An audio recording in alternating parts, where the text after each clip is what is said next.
Trump denying a report from the Washington Post saying that the president's aides are planning to pare back his plans for, quote, universal tariffs to specific sectors. You're looking at a post that President-elect Donald Trump posted this morning on Truth Social. Taking a look at the market's reaction to this, you still have yields continuing to move to the upside here. You have the 30-year yield at the highest level that we have seen since November 2023. Flipping over to the currency market, the dollar paring some of its earlier losses here this morning on that update here from President-elect Trump. Here on what to expect from the early days of a second Trump administration, we want to bring in Henrietta Treyz, Veda Partners Director of Economic Policy. And Henrietta, let's start with this back and forth of what we could see here with the tariffs and how exactly this is going to play out. And I bring that up in the context of market expectations, even from the moves that we're seeing this morning, the fact that the dollar paring some of its earlier losses on the update that we got from Trump. What does that tell us just about the market's realistic expectations versus maybe what we are hearing and hoping to hear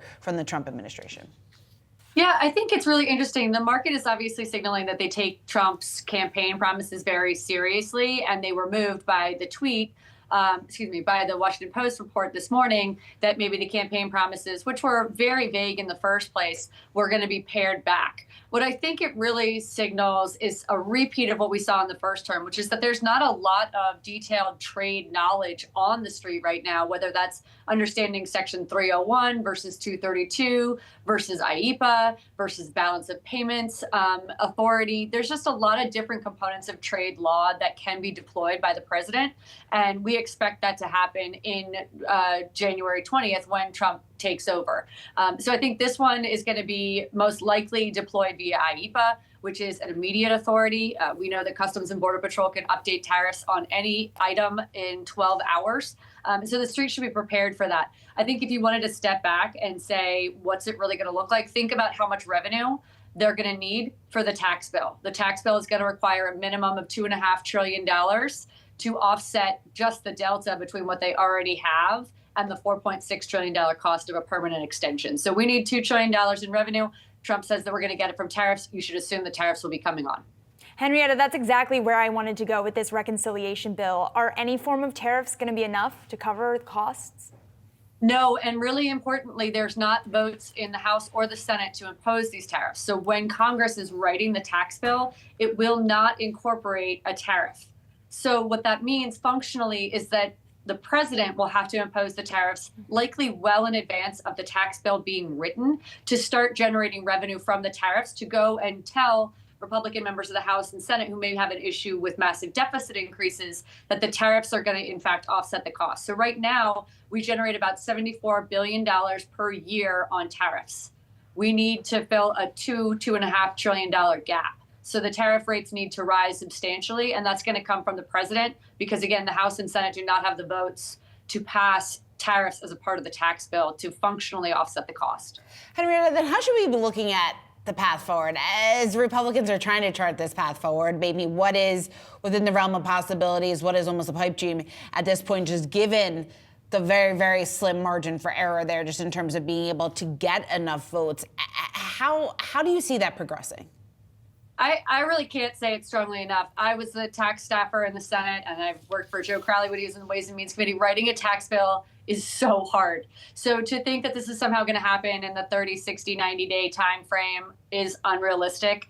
The deadline for a tax bill is not until December 31st of 2025.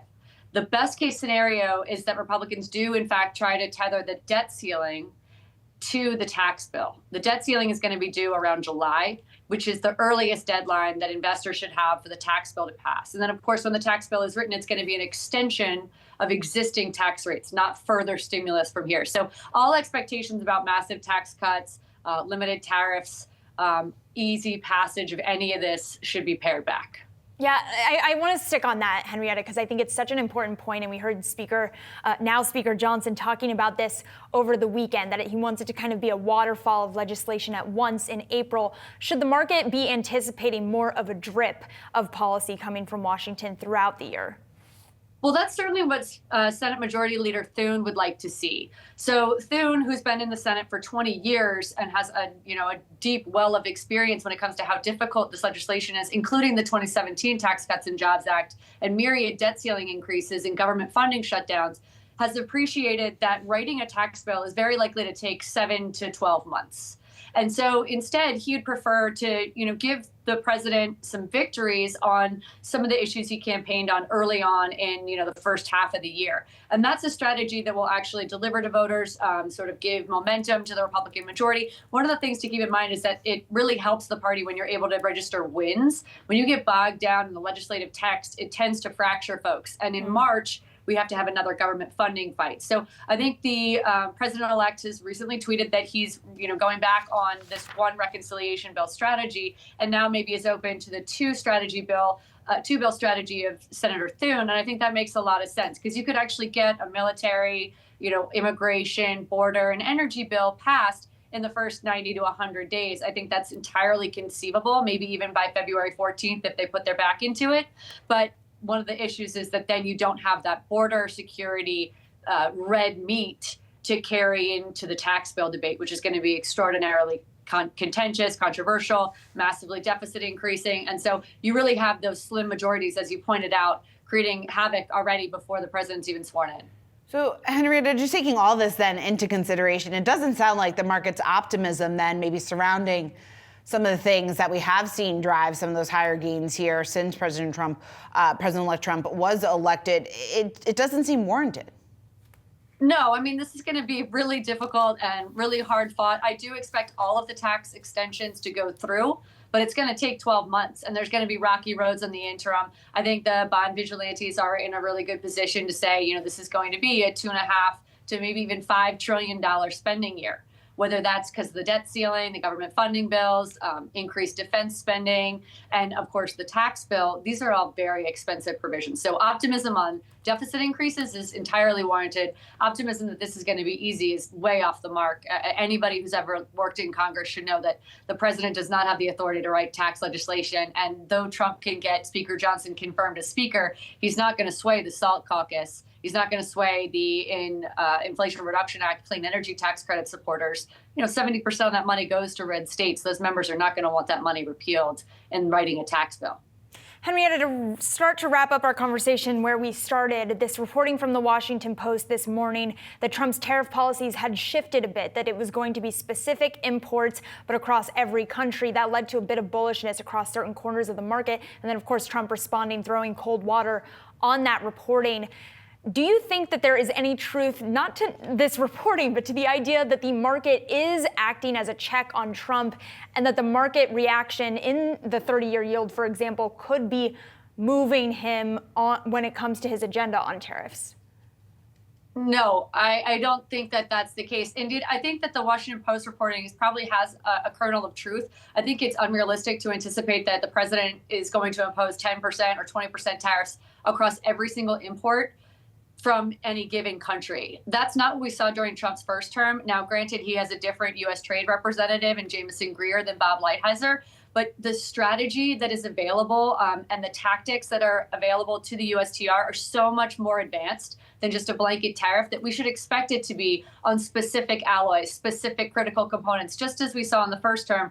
It's Section 232 national security tariffs across steel and aluminum, not all alloys that are imported into the United States. It's Section 301 tariffs on a critical list of items from China on a tiered basis. 1, 2, which is industrial components, list 3, which is consumer facing, 4A, which is consumer facing as well, and then 4B, which has never gone on, but is everything you buy at like the grocery store and Dollar General. Extraordinarily regressive. The trade world is a lot more nuanced than just a blanket tariff. And so it was probably never appropriate for the street to think that there would just be a blanket tariff. I know that Trump said that on the campaign trail, but I think it's because it's easier to explain. The ability of the USTR, the Department of Commerce, to target individual items and change the tariff rates on those items specifically is something that we should expect, and I think is what the Washington Post reflected. Trump, of course, did not like that it appeared to be lenient and came out and retracted that. So I think there's a long way to go. Keep your eye on the prize. We need $1 trillion or more in revenue from tariffs. They are going on. They will be high. All right, Henrietta, always a great overview. Thank you so much. Thanks for having me.